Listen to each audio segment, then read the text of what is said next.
only time you get it coming back.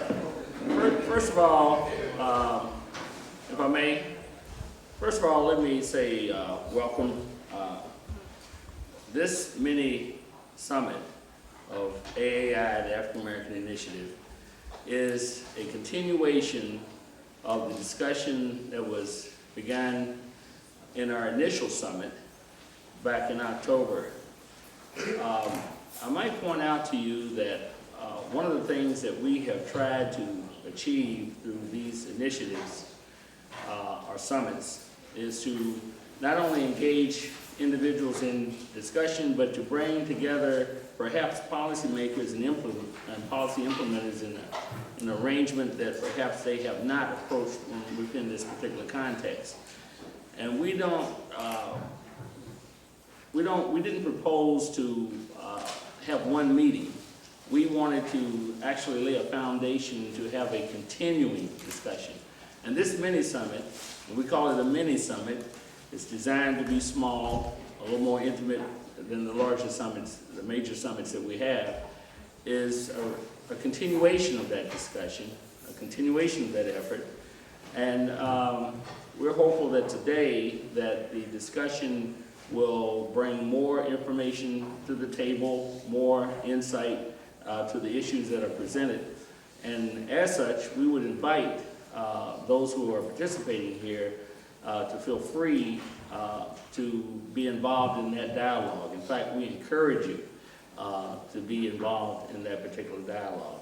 I want to point out that this particular summit is being recorded. In fact, all of our summits are recorded, and segments of this will be presented on Metro TV, whom we've developed a relationship with in order to not only have that discussion take place in this room, but to have that discussion actually projected into the community as an informational and educational tool. So when you're speaking on a particular subject matter, what we would like to do is to make sure that you're short, concise, and purposeful and focused on what you're trying to say. And it would be helpful if you, we don't want to get into editorializing too much, we want to get to the point. But if you have a point that needs to be made, an observation that needs to be expressed, do not hesitate to do that. We want to make sure that that happens. I want to say a little bit more about AAI. AAI is a group of individuals, in fact it's a consortium of individuals who are focused on issues that impact the African American community. This education piece is just one of the foci that the African American Initiative is involved in. For instance, we had a major summit on education, we had a major summit on criminal justice system, and in November, early November, and I invite you right now, we'll have a major summit on economic development. So the major summits are held twice a year, and the mini summits are held periodically, and they may be an outshoot or outgrowth of any one of the major summits that we undertake. I might point out that many summits are also, we employ that tool as well, even if we don't have a major summit, if there's an issue of tremendous import that we think the timeliness of it requires us to engage at that particular time. So I want to thank you for coming out, taking the time to do this, because we can't have this dialogue, obviously, without you being present and involved in this process. At this point, I would like to introduce the gentleman that will be carrying this process forward for the rest of the morning, Kevin Fields. I would ask him to come down. Kevin Fields is the point person on education for AAI. We're very fortunate to have him. We're very fortunate to have him to agree to moderate and give direction to this event this morning. So again, thank you so very much, Kevin. Thank you so much. Thank you. Good morning. I am Kevin Fields. I'm the Senior Vice President and Chief Operating Officer at Global Central Community Centers. I want to first join Senator Neal in welcoming you here to this forum. Before I get any further, I want to thank Senator Neal for his leadership in doing this work. We are here today to cover education in a little bit more depth than we did just a year ago when we were here in October of 2011, and we hosted the major education summit, which was the first AAI initiative under this format. And the mini-summit today will help us to look back at some of those issues that were raised at the overall summit, but also allows us to get into it in a little bit more depth. I do want to first also thank Jefferson Community and Technical College for hosting us here today. Dr. Tony Newberry and his team have been gracious in hosting us for these forums, and we really appreciate all the support that we get from them. I also want to thank all of our partners who make AAI work. We are co-convened by 22 organizations in this community, and I will spare you the detail of who makes up that list of 22, but we have great support, and AAI from that standpoint is certainly a very viable movement within this community. The mayor's office has been very supportive of this effort. One of the working agreements we have with Mayor Fisher is that he meets with representatives of AAI on a quarterly basis. We had our most recent meeting with the mayor just a few weeks ago, and he couldn't be here today, but he did ask Tony Payton to come and represent him. So at this time, I'd like to invite Tony just to come up and have a few words on behalf of the mayor. Kevin, thank you AAI for inviting the mayor's office to participate, and thank you all for getting up this morning and showing the commitment to be here to talk about these issues. As all of you know, most of you probably are aware that education is an unbelievably important issue in Mayor Fisher's administration. We view this as not only an extremely important piece of economic development policy, but also just simply the quality of life in our community. So while he couldn't be here today, I was thrilled to be able to stop by to participate because I'd spent 14 years working on federal education policy before I came to work for Mayor Fisher. So I feel right at home amongst the folks in the room here. But know that when you hear the mayor talk, you'll hear him talk about three things. Creating a healthier community, talking about mental health, physical health, spiritual health, emotional health, all of those things. Creating a more healthy community in that way. And also thinking about how do we become a more compassionate community. And that's friends helping friends, strangers helping strangers. And then it's all summed up by creating a community that is more educated and has a joy in lifelong learning. So that's what we're here today to talk about. And to be able to increase student achievement, we need the students involved, we need the teachers involved, the school administrators involved, the business community, the community-based organizations, government, all of those folks. And fortunately, I see representatives of all of those here today. So with that, Kevin, Senator Neal, I think we can get to work. So thank you all very much for involving us in this. Thank you, Tony. Let me next give our format and our rules for how this mini-summit is going to operate.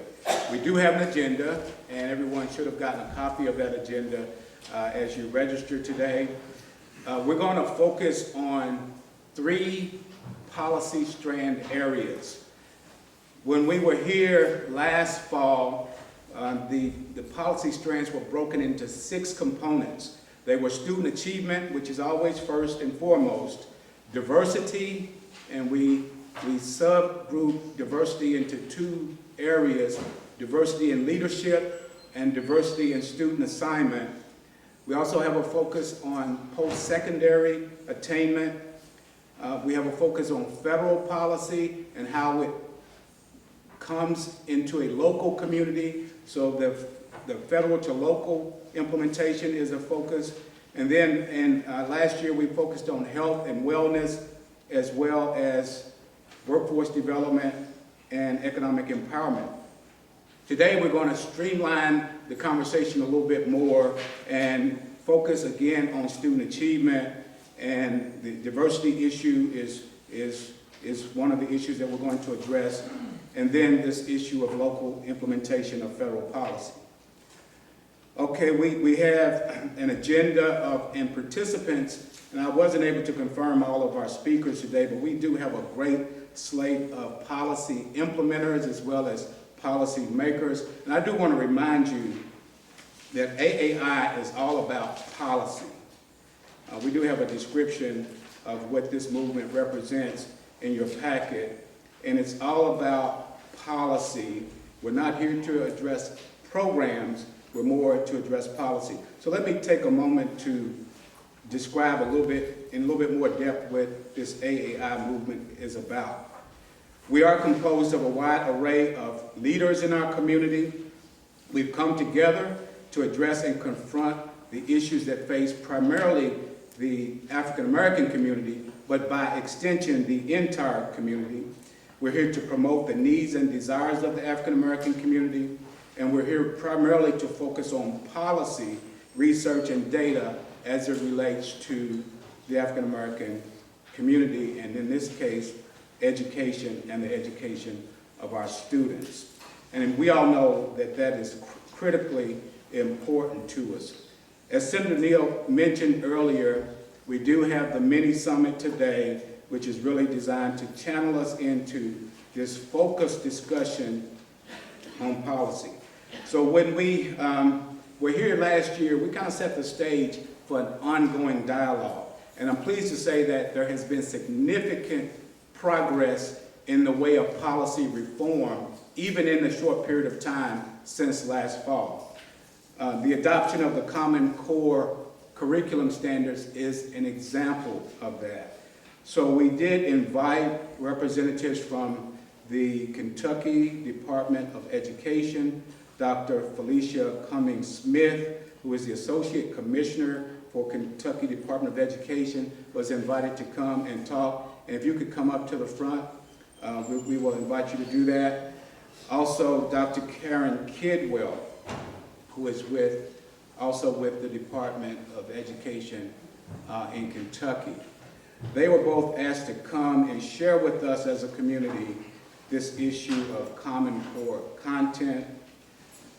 We know that that is a major reform movement, and we're pleased to say that Kentucky represents the leadership in this effort because we were the first state to adopt the standards of the Common Core.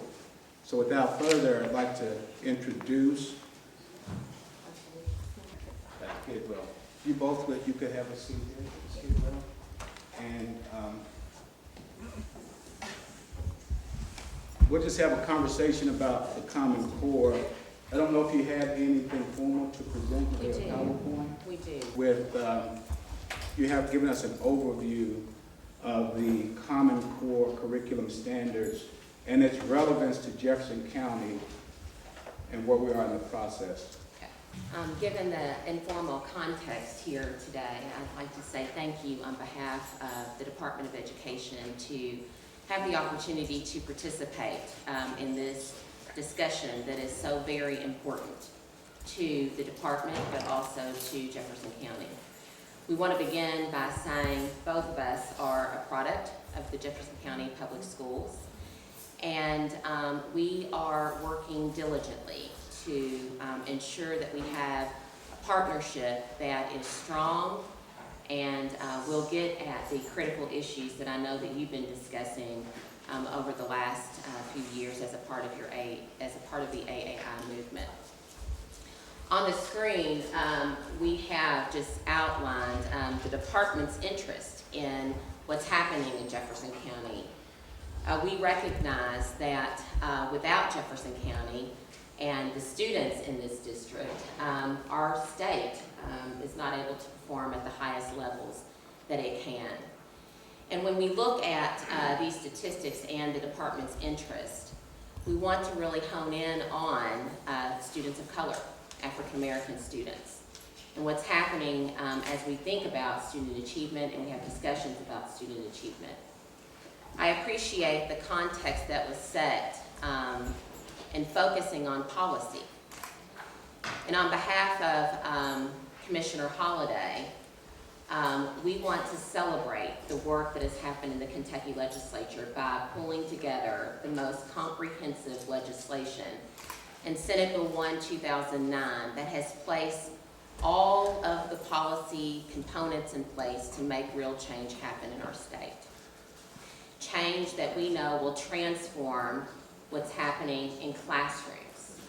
It's difficult for us, who are on the teaching and learning side, to have a conversation about policy, but not how that translates into day-to-day practice for educators.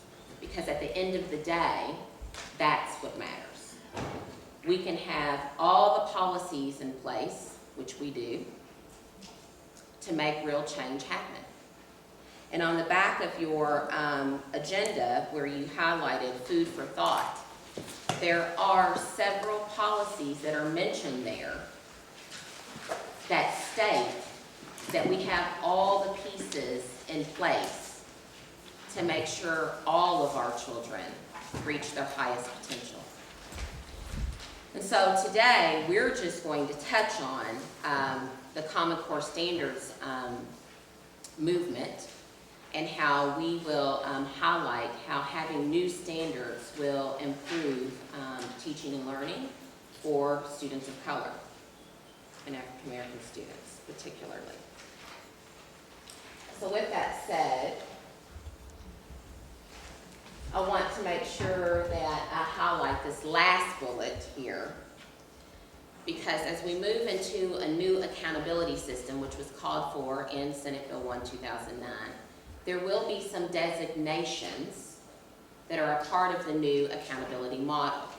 I understand later today you will have a discussion about K-PREP and the new accountability model.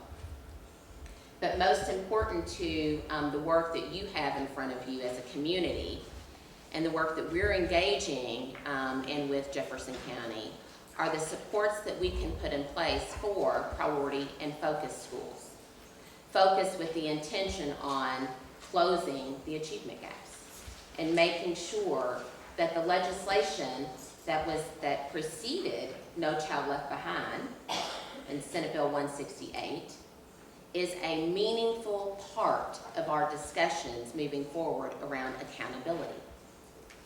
And so our focus and our emphasis at the Department of Education is thinking and having conversations and coming up with innovative models to work hand in hand with Jefferson County as we move forward to ensure that African American children, but also other children of color who would fit in this population group for focus area, achieve at high levels. So,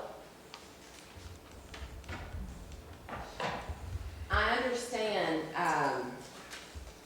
that later this morning you'll also hear from several Jefferson County research and analysts and data experts. And so we're not going to go into the student achievement data as we had intended to, because I know that you'll hear the statistics of how children are doing in Jefferson County. But what we want to make sure that we highlight as a part of that reporting out is that when you think about children in the populations, gap populations, and particularly African American boys, they are not performing. And we're losing many of our African American males who specifically are in poverty, okay? When we begin to disaggregate data, we look for patterns and trends at the state level. And what we find is that when you consider those students who perform at a proficient and distinguished level, of all of our population groups, African American boys in poverty are underperforming. They are the group of students who have the worst performance as it relates to proficient and distinguished status.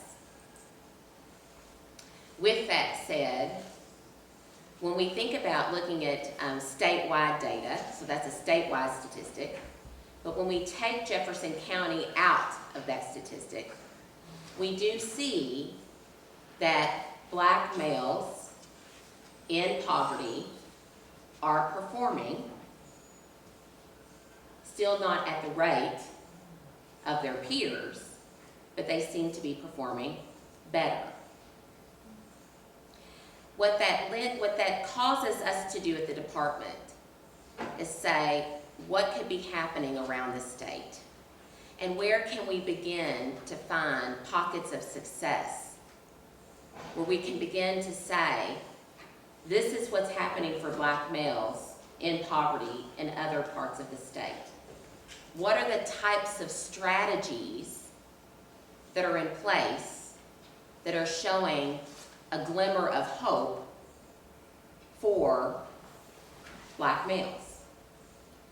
And so we come today not to get into the statistics, but to really talk about what's happening for children across the state. The trend is the trend is the trend, and we want to disrupt the trend. And so policies are in place to do that. And we know and we understand that through our partnership with Jefferson County, we see glimmers of hope. And I think now more than ever, we see a stronger partnership with the department in Jefferson County, and we see collaborative efforts underway. But as I was preparing, and as Karen was preparing for today's discussion, I don't want to be in this same place 5 years from now, having this same conversation. So what we'd like to do is talk about moving forward. What the new accountability model will do for us, which is a part of the policy decisions that have been made, is to bring about a greater emphasis and focus on a balanced approach to literacy. A balanced approach to accountability. And what you'll see in the new accountability model are just not focuses on proficiency, but also on student growth and gap, college and career readiness, and graduation rates. And we know we still have a lot of work to do in thinking about graduation rates, not only in Jefferson County, but at the state at large. So as we move forward, we want to make sure that you have a clear understanding of the policy that has impacted a new accountability model that brings about different kinds of conversations for a balanced approach to assessment. And different conversations will begin in October once we have our first release of statewide data. The one thing that I'd also like to add is that through this balanced approach to literacy, Senate Bill 1 also called for a different look at assessment literacy, and that is critical for you to understand as well. Summative assessment data can be used for one purpose. It's a snapshot in time. And so what's really important is the formative assessment practices that are going on in our buildings across the districts on a day-to-day basis to inform what happens in classrooms. And that was written into the policy. So what I suggest and what I argue with you today is that all of the policy pieces are in place if they're enacted and implemented as they should be. The next thing that we'd like to discuss with you is our focus on Common Core standards. And Kentucky was a lead state participating with states across the country in the creation and design of the Common Core standards. We would meet regularly with the Common Core writers, and we're intimately engaged in providing feedback.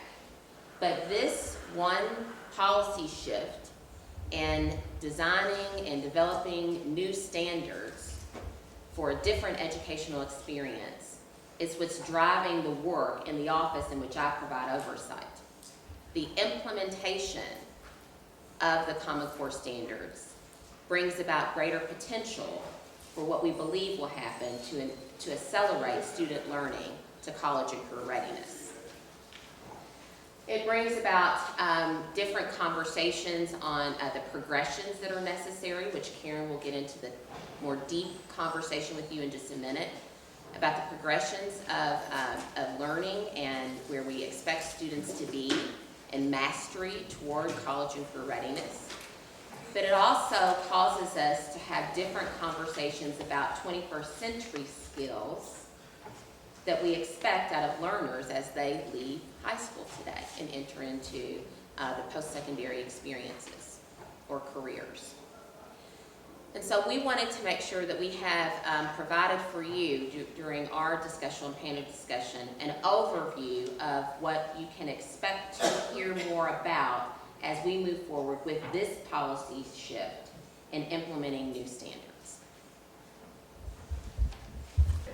Jump right into looking at what you can expect to see that will look differently in both the teaching side and the learning side of school with the implementation of Kentucky's core academic standards. Okay, good. You already got us there. So when we look at the English language arts standards, most significantly, one of the things that, if you've had a chance to look at them, or if you start to talk to students or teachers, is that while we have had an emphasis on reading and writing primarily in the past in our English language arts classrooms, we now also have a focus on speaking and listening as well as reading and writing, because we recognize in a 21st century world that we live in, the ability to communicate in a variety of ways effectively is going to be essential to success in the world. So we're very excited that we think this will really be an opportunity to engage more students and to be able to apply their learning in more authentic context. We also have seen a shift in the English language arts standards in an attempt to apply them across content areas. Traditionally, you would have had experiences with reading text, maybe reading novels or something like that in high school or in middle school or even elementary school in your reading class or your English class. But these new standards have spelled out explicitly what kinds of literacy practices should we be seeing happening across the curriculum. What does it look like if you're in a science classroom to engage with scientific or popular text around science and be able to understand those and translate those into new ideas and new understandings at the student level? How would you actually write or defend a position in your science class based on some research that you had done? How would you present an argument? How would you communicate that in a variety of modes? The new standards spell those things out explicitly in science and social studies and history for our classrooms. There's also an increased emphasis on complex text. When we analyzed what was happening across English language arts classrooms or literacy in particular, what we realized is that in an attempt oftentimes to make sure that students could engage or read the text, we brought the level of complexity or difficulty of that text down. And it often had the unintended effect of disengaging students. Students want to read what's on their mind. They want to read what's popular. They don't want to read something that was on a topic that was way beneath them possibly just because it was on a reading level that they were given or deemed that that's where they needed to read. So we should be seeing tremendous shifts in the text that students are asked to engage in. Now, is it going to be easy? It's not going to be easy, and we've been working with leadership teams across our entire state. We've asked every district to name a leadership team of some key English language arts teacher leaders, some key mathematics teacher leaders, some school leaders, and district leaders. And we've been meeting almost monthly with these leaders in a learning community setting to solve these problems of practice, to share resources, to talk about how can we create these engaging opportunities for students to learn and really achieve at the level these standards demand. So we're excited about that. Let me show you what a progression looks like in English language arts, and I recognize this may be a little bit difficult to read if you're further back, but I tried to color code so I could give you a sense. If you were to dig into the new Common Core standards in English language arts, in our state they're called Kentucky Core Academic Standards. If you start at the bottom, this shows from kindergarten through senior high school. one particular strand or one particular standard that moves the student toward college and career readiness. The college and career readiness standard is at the very top, and it says that by the time kids are juniors and seniors in high school or have attained that level, we want to see that they're able to cite strong and thorough textual evidence to support analysis of what the text says explicitly, as well as inferences drawn from the text, including determining where the text leaves matters uncertain. So we want them to become skeptical readers, critical readers, and so there are a lot of underpinning skills that have to happen beginning at kindergarten to ensure that by the time our kids leave high school, they have that competency.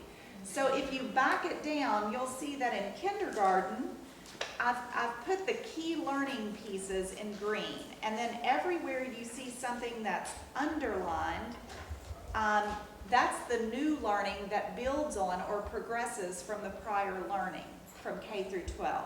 So just an example, you see that in kindergarten, it says with prompting and support, ask and answer questions about key details in a text.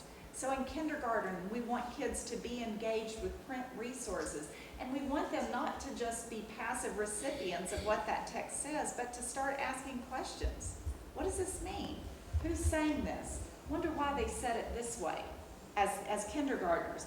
Then you'll see in first grade, we start to move back a little bit. And so without so much prompting, we want them to still be able to do that. But then as you get to grade 2, you see now they're getting more specific. We want to keep asking questions, but now we're going to ask who, what, where, when, and how, and why questions about that text to really determine if they're understanding what the text says. And so as you move on up, you'll see that we eventually add in citing textual evidence to support answers, and then using several pieces of evidence. So it continually builds from the time they enter kindergarten. I think the important thing to know about the Common Core standards is it's impossible to think of them as just a grade level set of standards. If the entire system, K through 12, isn't in place, then we're not going to have the opportunities and learning experiences that are going to be critical for all students to succeed, because they were intentionally built to build upon one another year by year. And then I'll talk just briefly about the mathematics standards to give you a sense of that.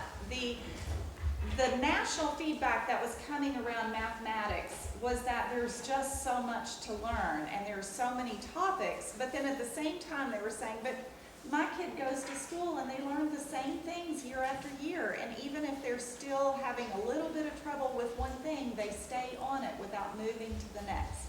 So the new Common Core standards have really tried to focus particular fluency skills and procedural skills at particular grade levels, so that you really focus on them in key grades, but then you continue to build other knowledge, other skills, other ideas alongside them over time. And so you shouldn't see students or teachers teaching so much of the same thing year after year.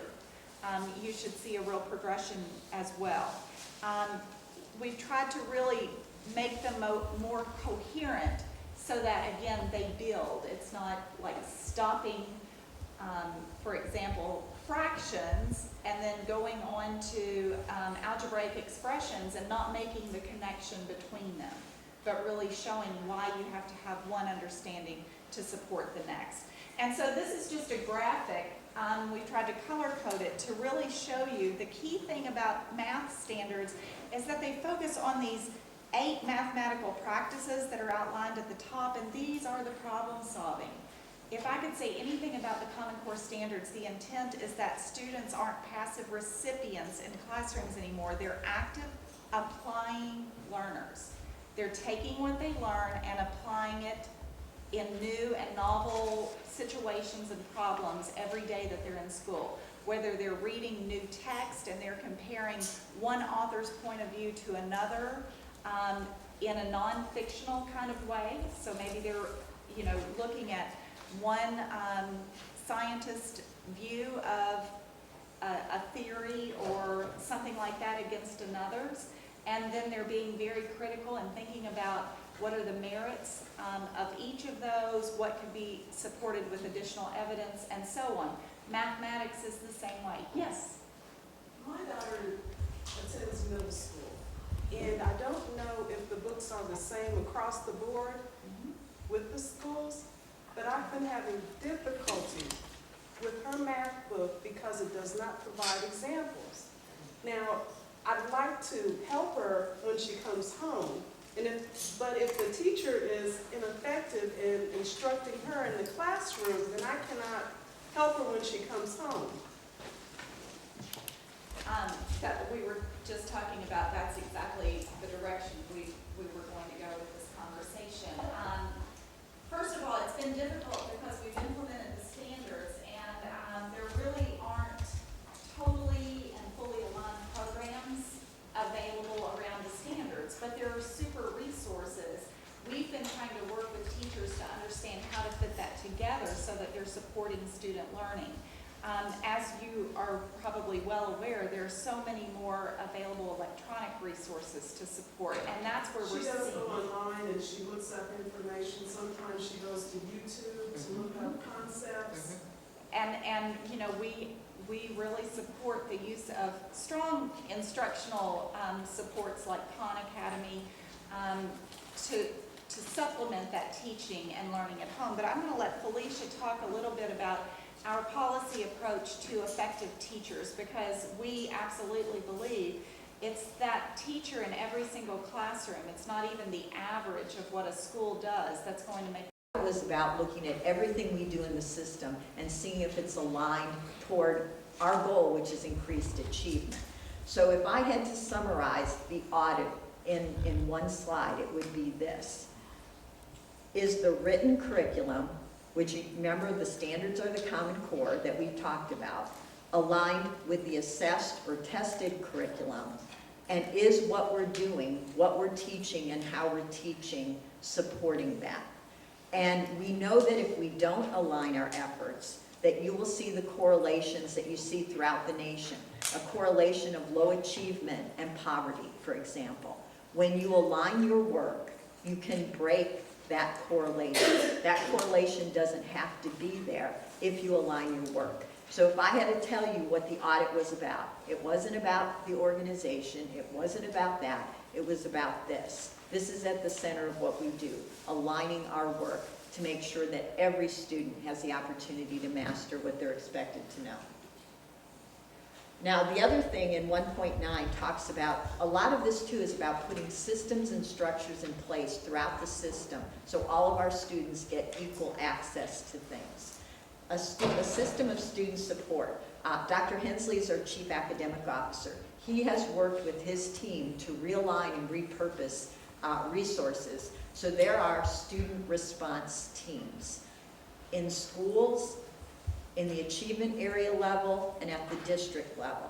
So these are the things that are important for student response teams to make sure that we keep students in class and learning, decreasing suspensions, replacing behaviors, learning from your choices, and then creating a culture in schools where learning is the focus. So let me just give you a quick example. If a student is not focused in a classroom for whatever reason, a student response team will be called that goes into the classroom to try to de-escalate the behavior and assist the teacher and keep the student in learning.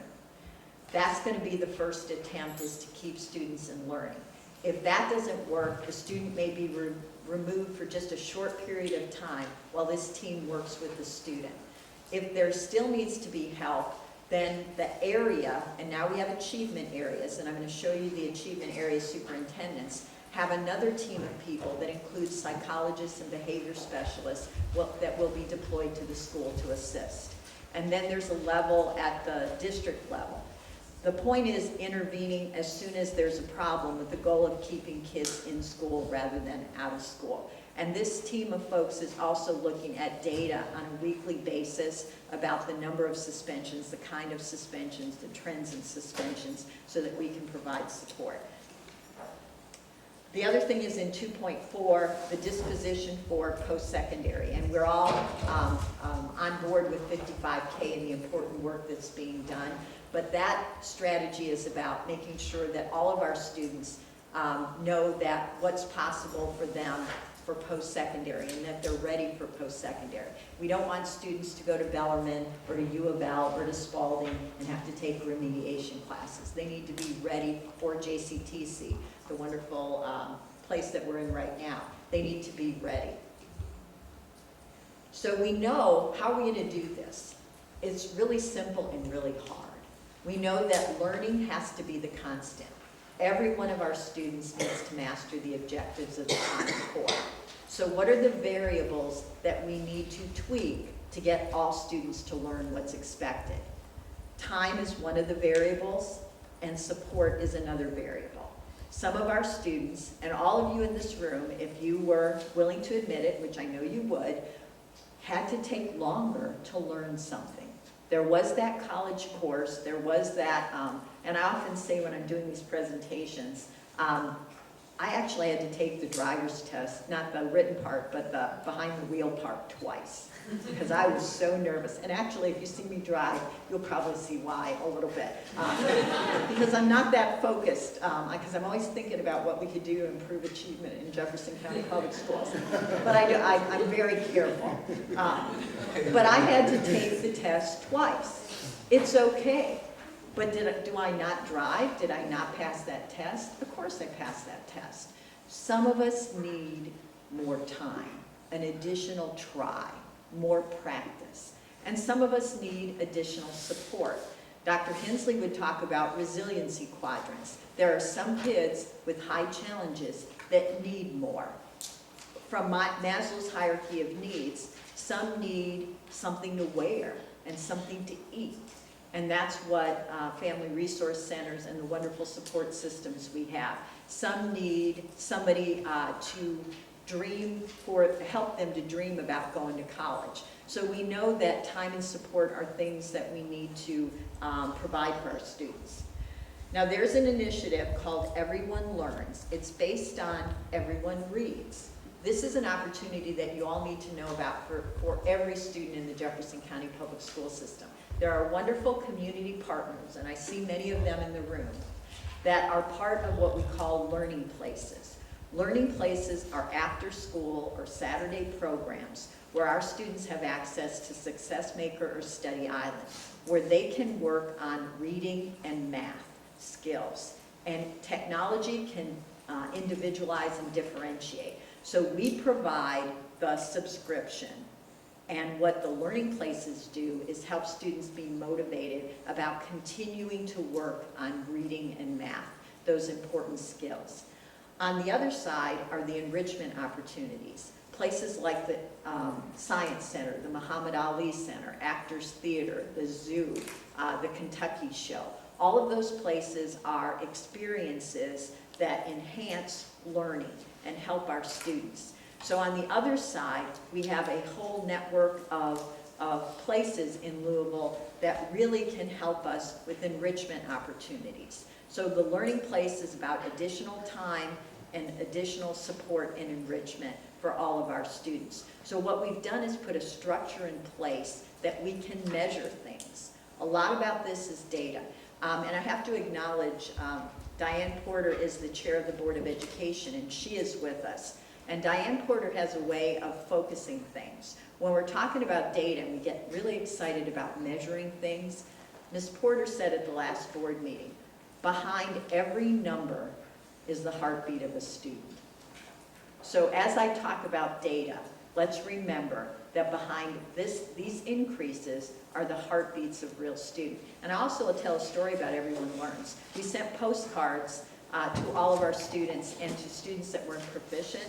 And actually, you know how you get mail and you just throw it out? The student actually pulled the postcard out of the trash and actually called and got hooked up with an Everyone Learns place. So this is data, real data about reading and math minutes.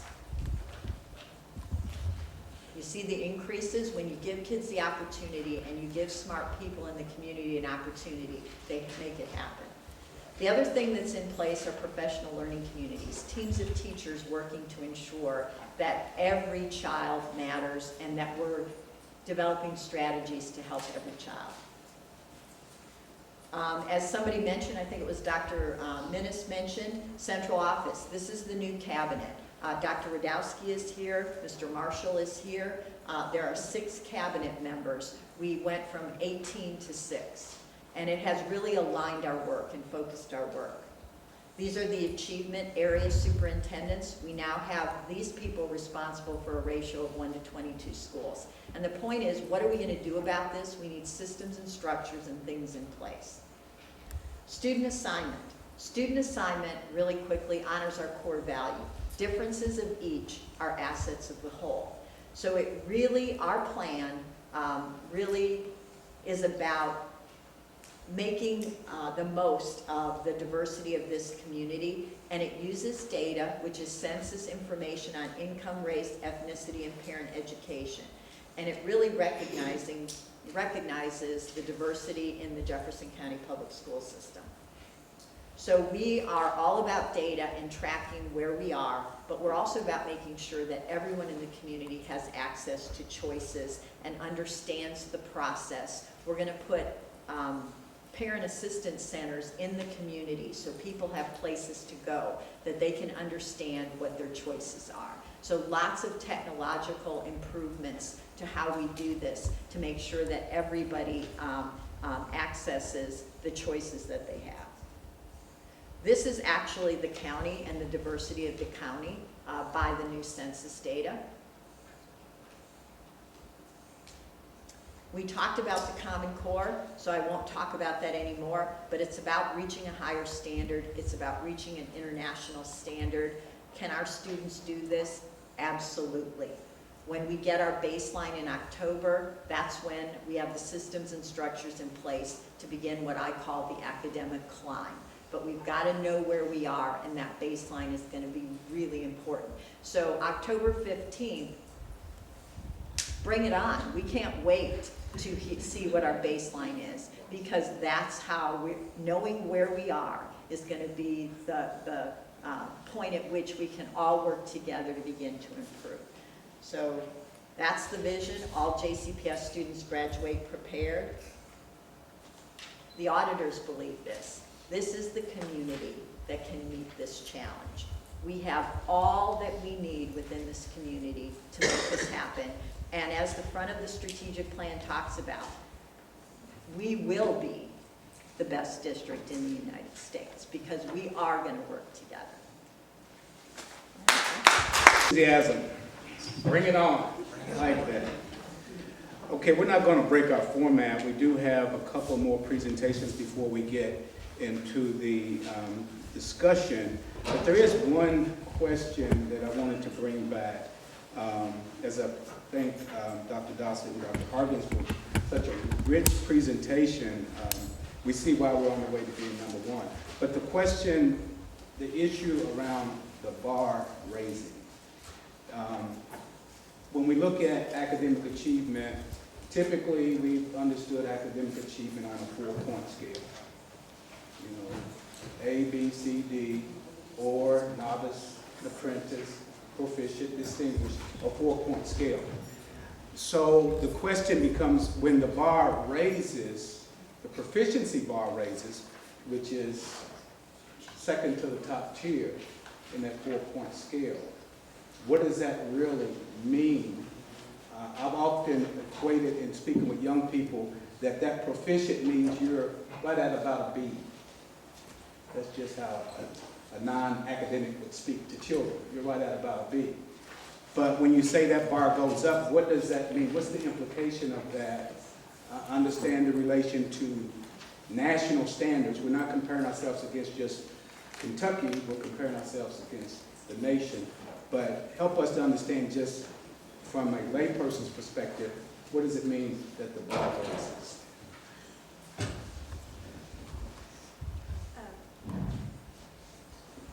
That's a really good question, and I think what it means when we talk about the bar rising and the proficiency bar rising, it really is around the standards and the rigorous standards that are put in place. We have different standards, they're higher. We're trying to align our proficiency rates with college and career ready. So what that means is we want to make sure very early on, even in elementary school, that we have our students prepared in order to go to college or career and be successful after they graduate. And so in order to do that, we need to, and I think Dr. Kidwell's example of the standards and what they mean, we needed to raise the rigor all the way from kindergarten up to 12th grade in order to create the environment in which students can be successful after they graduate. So instead, now we're asking kindergartners to analyze the text and ask questions about what they're reading rather than just learning to read. It's about thinking critically, and it's about starting those skills at a much younger group of students. Okay, thank you for that. It's I guess a 3-point scale, because novice is 0, apprentice is 0.5, and then proficient and distinguished is going to be a point, like no matter what. So trying to equate a B now, it might not be the way it is, but I think that the way that you defined it, being proficient means that you're college and career ready. That's the way to do it.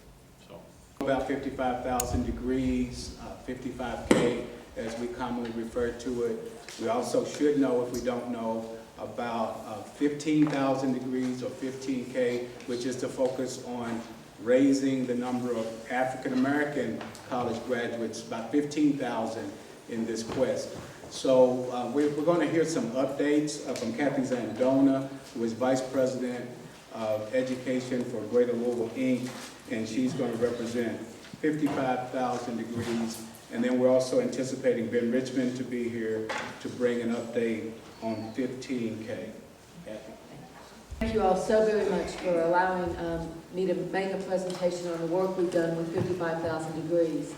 I bring well wishes from Mary Gwen Wheeler, who is the Executive Director of 55,000 Degrees, and in a sense, one of the co-founders of the organization and of this movement that we have. Mary Gwen has the privilege this morning of doing what we've talked about. She's talking to the members of the Council on Post-Secondary Education, and she's talking to them about the importance of the work that we're doing in Louisville to increase educational attainment as a community. We're here to support JCPS and the school system, and we're here to support our post-secondary education institutions and helping them improve the educational attainment of all of their students. So let me give just a very brief background on 55,000 Degrees. The public-private partnership has been organized and in place for 2 years now. In fact, we'll celebrate our 2-year anniversary on October the 15th.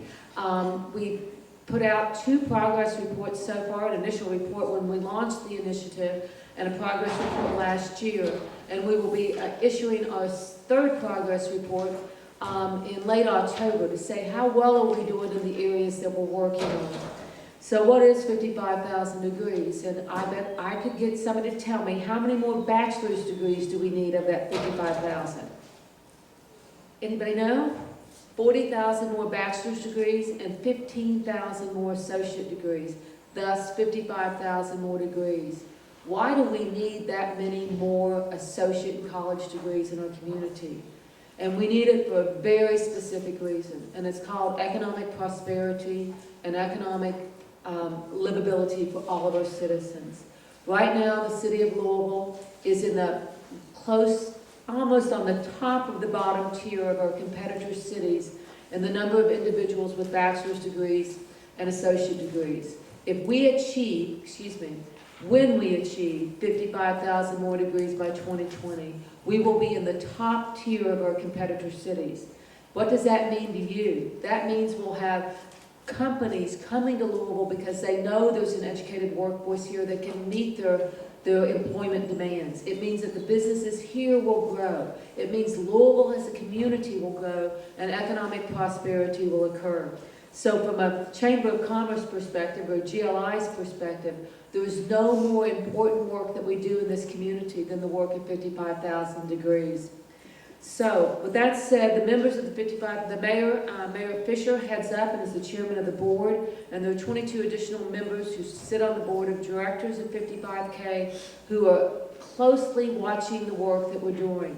We are working in 5 specific areas.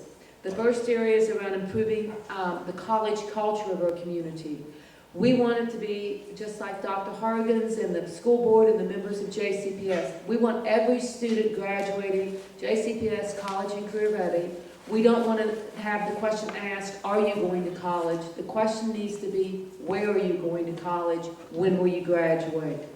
We also have the importance, another area is around college and career readiness. And I'm going to say that on 2 levels. I think Dr. Hargens and others have really outlined what we're doing at JCPS. We have another challenge. We have adults in our community who went to college, they have some college and they haven't completed, and we really need to start looking at what systems we need to put in place to help those adults be prepared to go back to college so they can be successful. And we're working on that in an area I'll talk about in a moment.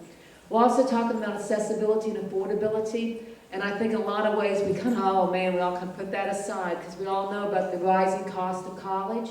But we also need to understand that there's numerous scholarships out there, Pell Grant money, and we need to help our students and our adults returning understand that and navigate and become financially literate about what college costs are. We also need to work on accessibility. How do I get into college? We have a lot of folks that will tell us, and I guess I'm one of those, that I'll go into any post-secondary institution's website and try to figure out how I apply, and it's not an easy process. So we really need to work on how we streamline the college application and accessibility process. And we also need to work on persistence to completion. Dr. Hargens and others have pointed out what we're doing in JCPS. We need all 9th graders, or all students, to start school and finish school. Same thing at our post-secondary level. We really need to see a student that enters post-secondary graduating. We have far too many students that drop out in their freshman year and then are unsuccessful, now have debt, and the scenario goes on. So we really need to work on persistence to graduation. And we know that our post-secondary institutions, just as JCPS, are really working on this. So lots of energy around that. Within 55,000 degrees, we have a program called Count Me In. This is my call to action to each and every one of you. You need to go to the 55K website. You need to click on Count Me In. And there's 3 areas that are available: allies, advocates, and partners. And I think you could just forget about the allies and advocates. I want each one of you to become a partner. I want you to get out there. I want you to find a group of students, an adult in your community, someone you go to church with, and I want you to help work with them to get back into school and finish their degree, to be a part of this effort to make sure we achieve 55,000 more degrees. The other thing so that's first call to action. I think I'm supposed to do call to actions here. My second call to action is each and every one of you that work in a business, you need to become a part of the Degrees at Work program. The business community plays a critical role in 55,000 more degrees. We do not have enough students coming through the pipeline to get 55,000 more degrees. There's not enough, I guess, little babies that were born, whatever that would have been, that would have given us our goal. What we have to do is we've got to go out there and get those working adults who have some college that haven't completed. We got to motivate them from a business perspective. We got resources on our website, Degrees at Work, that help a business put their arms around those individuals in their company that have some college and haven't completed, to help them navigate the college system, get back in, support them throughout their college life as adults, working adults, by tuition reimbursement, flexible work schedules, recognition at the work site, mentoring, peer groups, whatever it may be. And then we have to celebrate their success of completing. So second call to action is the Degrees at Work program. It's a website, 55,000degrees.org/Degrees at Work. Each and every one of you that work in a business, own a business, know somebody that has a business, go online and join up to support us in our efforts. That's a brief overview of 55,000 degrees, because Ben Richmond is here with more information on what's happening with 15K, and I'd like to make sure he has enough time to speak. Kathy, and Mr. Richmond is here, so we certainly want to bring him up and introduce him. We all know Ben is the CEO of the Louisville Urban League, also my personal mentor and CEO Emeritus, who is here. So Ben, if you would come up and give us an update on the 15K initiative and then join the panel from there. Good morning. It's good to see Dr. Hoggins and my good friend Bernie Menace, Dr. Zandona. It's good to be here this morning. I'm a stand-in for Ray Helton, who is the coordinator for 15K, and we are a member of the collaborative. And I got an email from her. Well, she sent it to Gerald Neal, copied me to say, I'm out of town on vacation, get Ben Richmond to stand in for me. So I am standing about 15K. But standing in also just gives me a chance to punctuate a couple of things. I do have a copy of this. I don't know if I have enough. I didn't know how many to bring. Gives me a chance to just to punctuate a couple of things that I made. Given my role here in Louisville and what the Urban League does, is to commend Senator Neal and his energy and his team of leaders on putting on the African American Initiative. It is important that in any city like Louisville that we have, where there's a significant population of a group, that group organizes itself to advocate on its behalf. And if you go to Atlanta, if you go to Jackson, Mississippi, where I'm from, you're going to find a group that advocates on its behalf. It's going to be whatever it's called. In Louisville, it's called the African American Initiative. I've been around long enough to see other groups form in this community. There was one called the African American Strategic Planning Group. How many of you remember that? And we all were engaged in that. And I'm sure over time, as this graduates on to something else, another group going to come along. But that always need to be a group that can articulate issues, talk about policy, probably better than some other organizations can. That is not to say that the Urban League does not speak to those issues. We do, every day. But our mission says African American, other minority groups, and the disadvantaged to achieve social and economic equality. So our focus is broader, but we do understand our history, know our roots, and there's a lot of room out here to increase our capacity by having other organizations to come in and punctuate and underscore and go deeper on various issues that help us to have a better quality of life. I am a strong partner with 55,000 Degrees. I was not around when it was initially, or at least when it was the concept of bringing higher education organizations together to talk about how do we improve education attainment. I wasn't there initially. I was brought in a little bit after Mayor Abramson started that conversation with area higher education leaders. But when I was brought to the table, asked to come to the table, I got very energized around the discussion about education attainment. And then the goal came out of 55,000 Degrees. And having been around for a while and knowing the history of us, something said to me, there needs to be a goal within that 55,000 goal that speaks to us. Where do we want to be come 2020? Because history tells me that the community, I think, is going to accomplish 55,000 Degrees. And it can do that whether they're representative or not. That my history tells me that. So something told me, some of us, that we need to have a goal within that 55,000 goals that we can measure over time, the same as this larger goal will be measured, to see how well we do. That's simply what that's all about. We cannot afford to see our community accomplish 55,000 new baccalaureates without understanding very clearly where we are and how we got there. That's what this is all about. And that's why you are important to understand and know that and become a part of Count Me In. I'm not going to repeat what Kathy has said, but we ought to all sign up to be Count Me In. Your family can do it, you can do it as an individual, your organization can do it, your church can do it, your sorority can do it, your fraternity can do it. You just need to do it. It's very simple.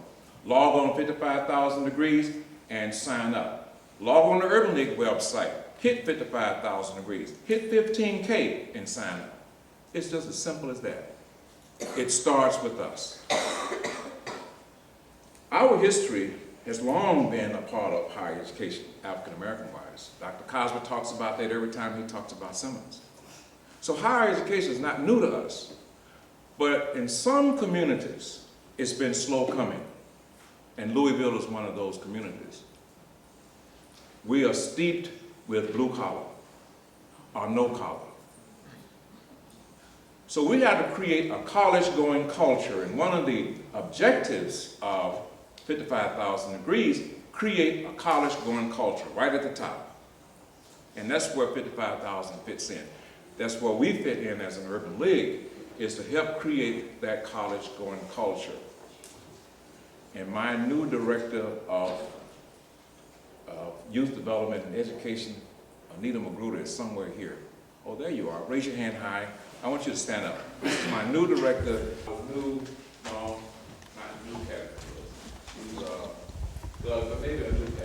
she is our, and she's going to be carrying that banner along with me and all of us at the Urban League of how do we grow a college-going culture to partner up with our local school system, Doc and Hargens and Boardman Porter and all, to grow a college-going culture in this community. It is a whole different way of thinking.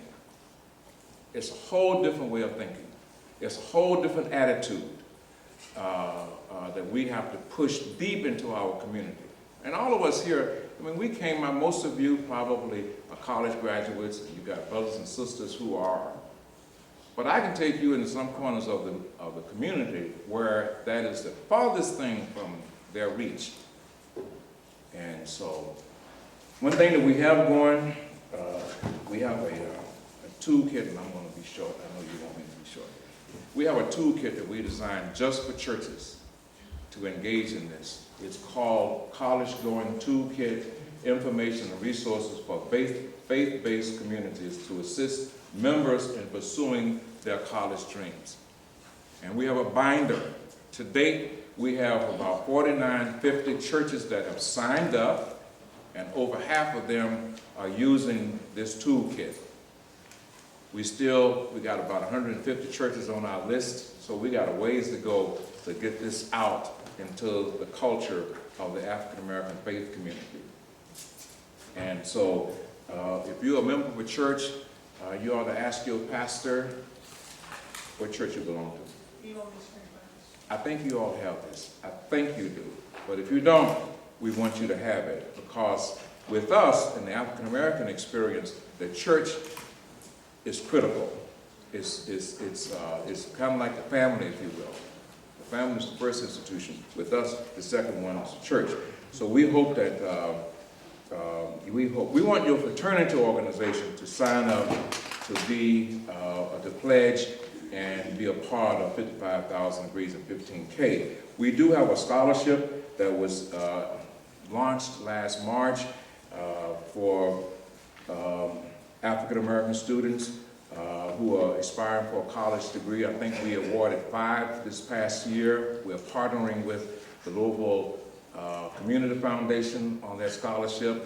GLI was instrumental in raising right at $55,000 to be set aside, designated through the foundation for these scholarships. And then it came back this past year and brought in another $8,000. So we just allocated some funds out, and we want to find ways to grow that.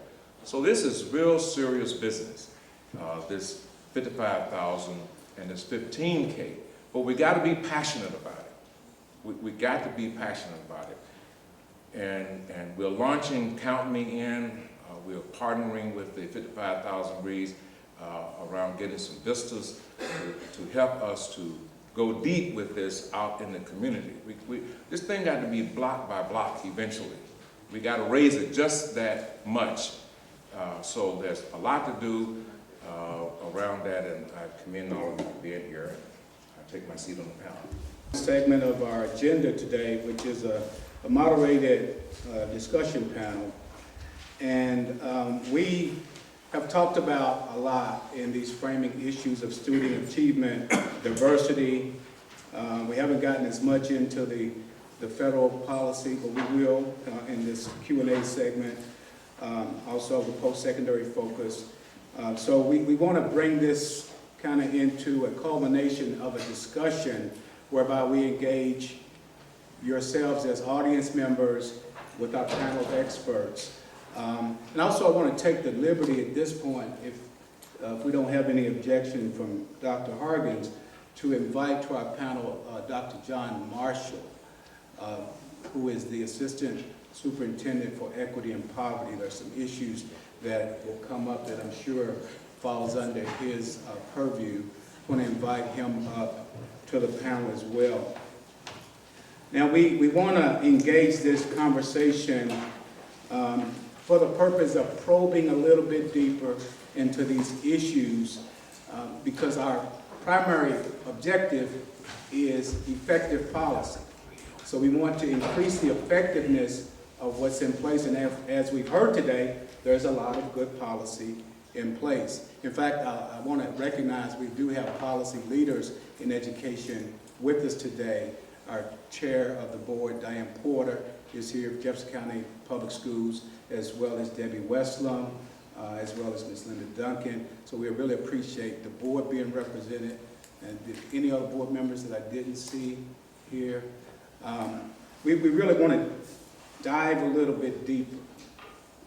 So on the subject of student achievement, we want to start there because we know that that's the ultimate concern. And we're concerned about the achievement gap, no doubt.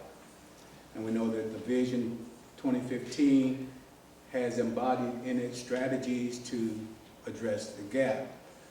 One of the things that we've learned in doing this research in preparing for this forum is that there's varying ways of defining this proverbial achievement gap.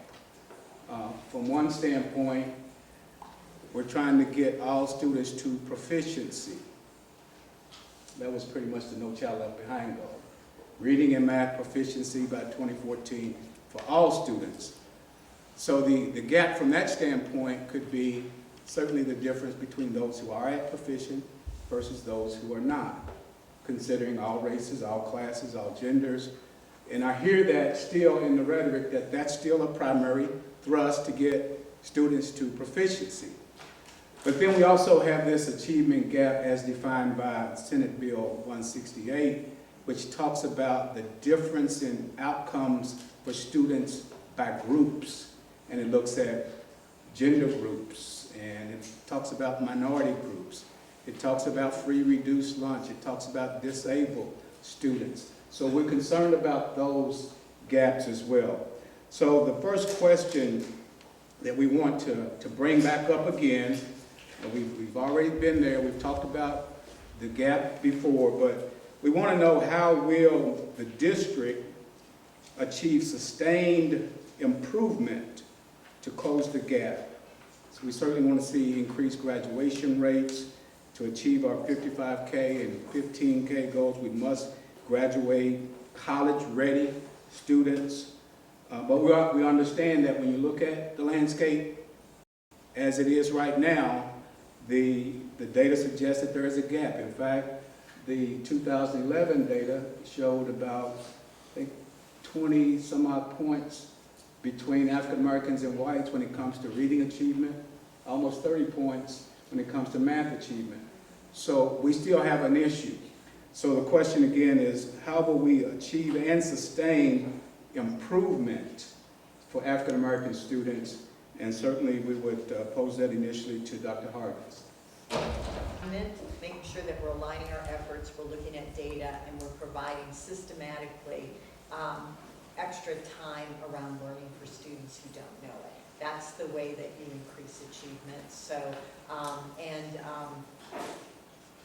the Common Core, and you heard Dr. Kidwell say it, it's really a K-12 plan, so it's a 13-year plan for a student. So everybody at every level needs to do their part. So that alignment across grade levels is important as well.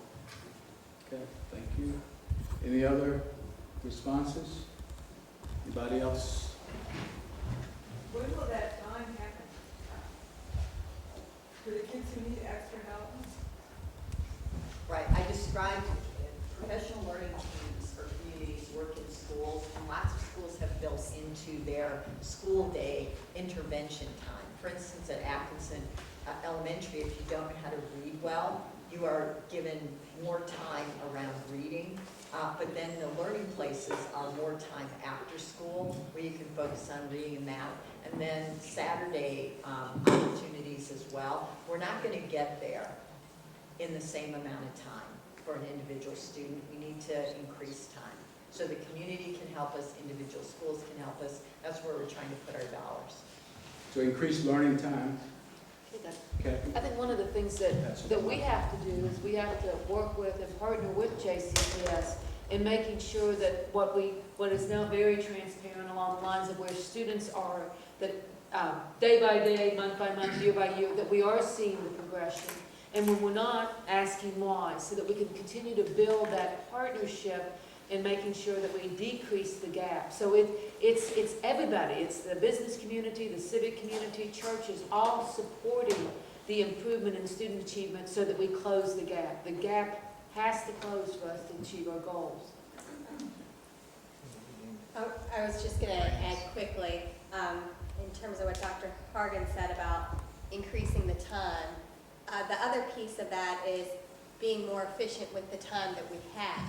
And I think the professional learning communities and the professional development that goes on in those professional learning communities will help us be more effective with the use of time that we already have by being able to analyze data, personalize the instruction that we provide during the school day as well. Okay.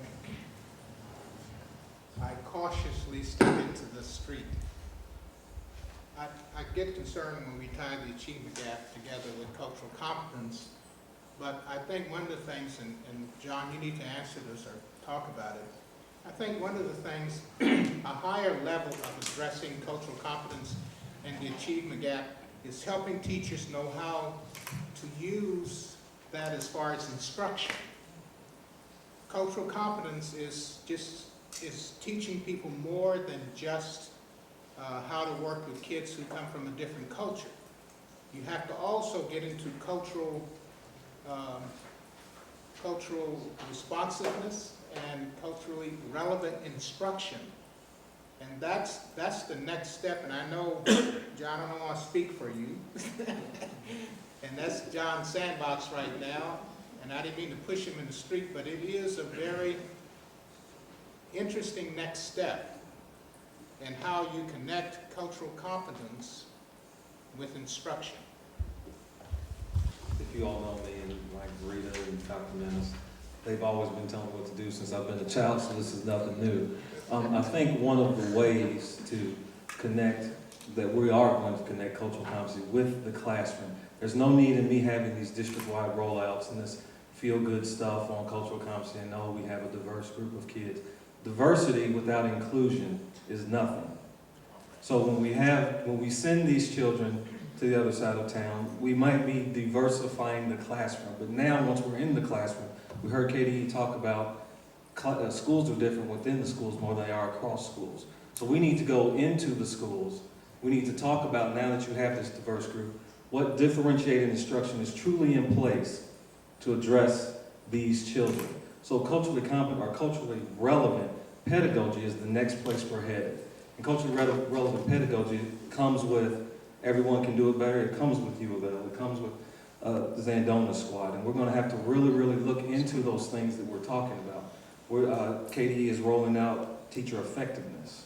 Well, teacher effectiveness, and they didn't talk about it much, but teacher effectiveness, there's a strand in there that is looking at the inclusivity of that teaching. Are you differentiating between myself and Ralph Deschavert? We're both black and bald-headed, but we're gonna learn it differently. And how are you going to get that done? So that's the next steps on from Jefferson County Public Schools. This was not just a rollout for rollout's sake.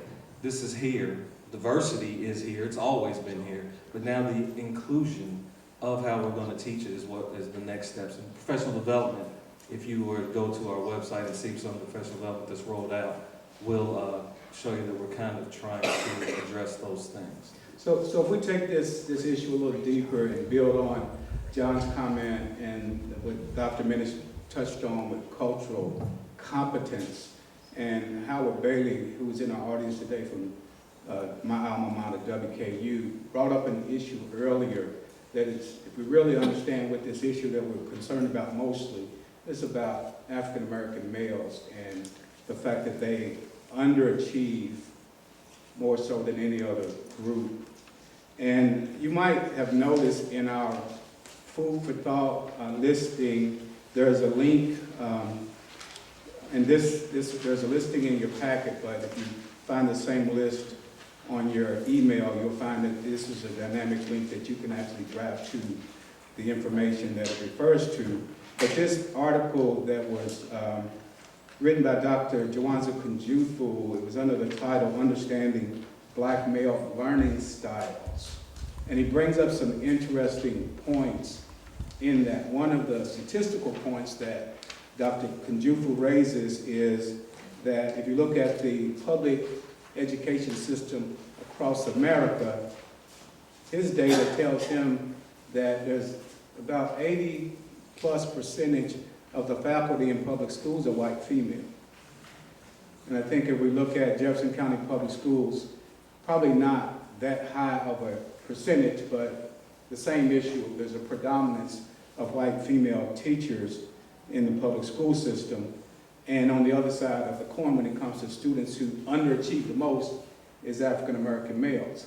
So Kunjufu raises an argument that there's something about this cultural competency piece when it comes to who's most often educating our children, and can they break through and build the relationship and gain the trust and deal with all the other stuff that goes on outside the school system, so much that that student is then motivated to be a good student in their classroom.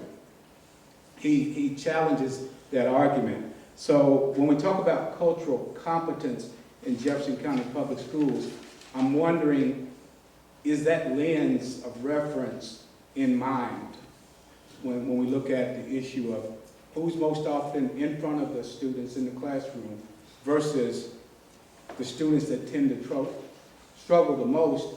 And on this issue of teacher skill development, are we really pointed at that particular issue? I don't know who wants to take that. I believe it's 4.8, the one right after cultural competence. This community, with the leadership of Dr. Harkins and others, have kind of zeroed in on that. We recognize that there is a void in African American teachers. The minority teacher recruitment program has been in existence, and it is up and running, but the diligence and deliberate and aggressive recruitment that used to come, or is going to start coming back when Dr. Greer and others had that department, is where we need to go. Right now, I believe when I sat down with Bob and Marco Munoz and some other ones, it's a coin toss. If the stars are aligned correctly, my children could go 12 years without seeing an African American teacher. Now that's not as bothersome to me as every student could go 12 years without seeing a person unlike themselves. So Kevin, when you say is it a pointed or is it something that we're going to be deliberate in?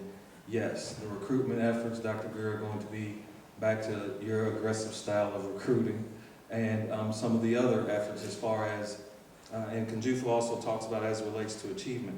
Closing the achievement gap is integral, but also, and he alludes to it, it's the inclusion. We can't say that we're inclusive if our staff doesn't look inclusive. So it's very important that when we speak of, as Dr. Harkins is very, very big on diversifying staff, that we understand it's not just a checklist or a quota. It is as it relates to the students.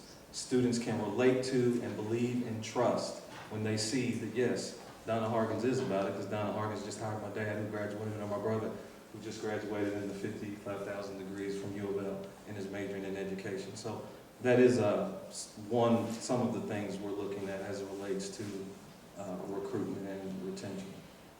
And I think that addresses the diversity issue in terms of the faculty composition, but on the issue of cultural competency for the teachers who prevail in terms of being most representative of faculty in Jefferson County Public Schools.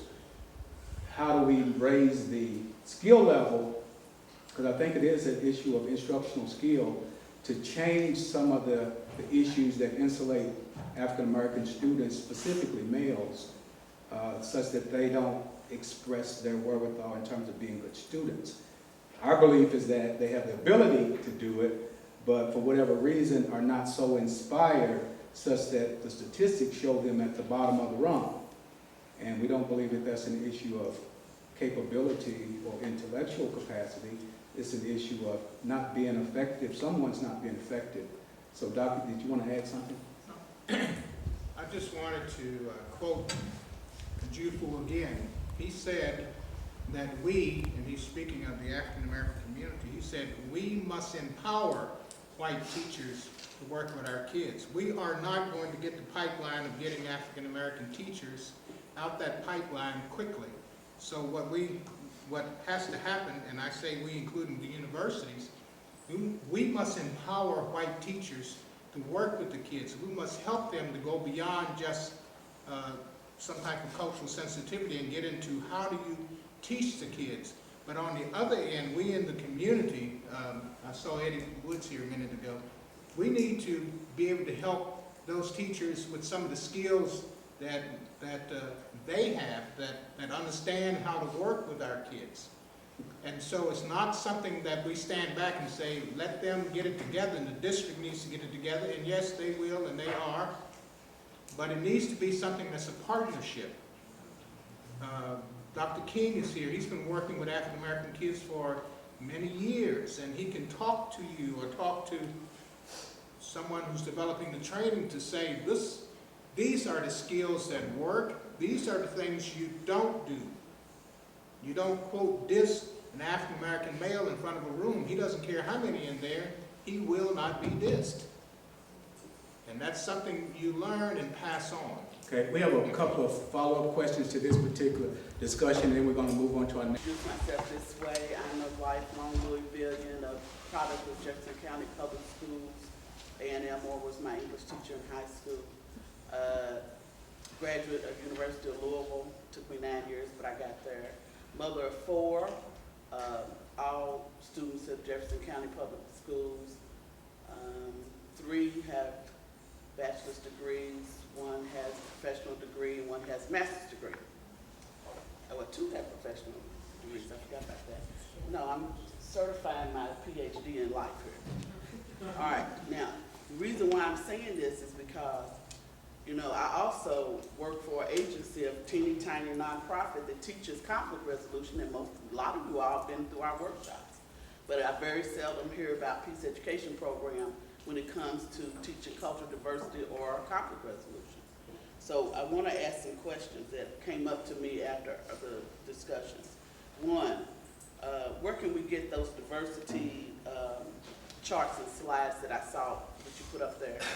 2, how are the ESL African students counted in the African American? Can you hear me, Dr. Mills? Is it on? No, it's not on. I'm sorry. Hang on. What did I say?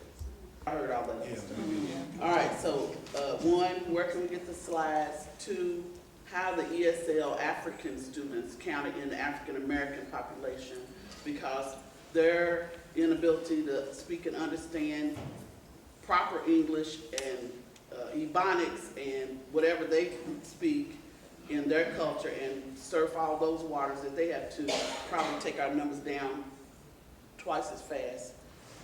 But you know, with some help, they catch up. And 3, I want Kevin to put that picture back up there that you had. That was the last picture when they were speaking.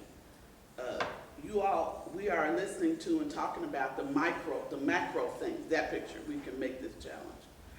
We are talking about the macro things that are important as far as achievement is concerned. But there are micro things that are important too. And for instance, that picture up there, there's only one dark-skinned person up there on that picture. And so whoever took those pictures wasn't thinking diversely. Anybody else, raise your hand if you noticed that. All right, look around, y'all. You see that? Okay.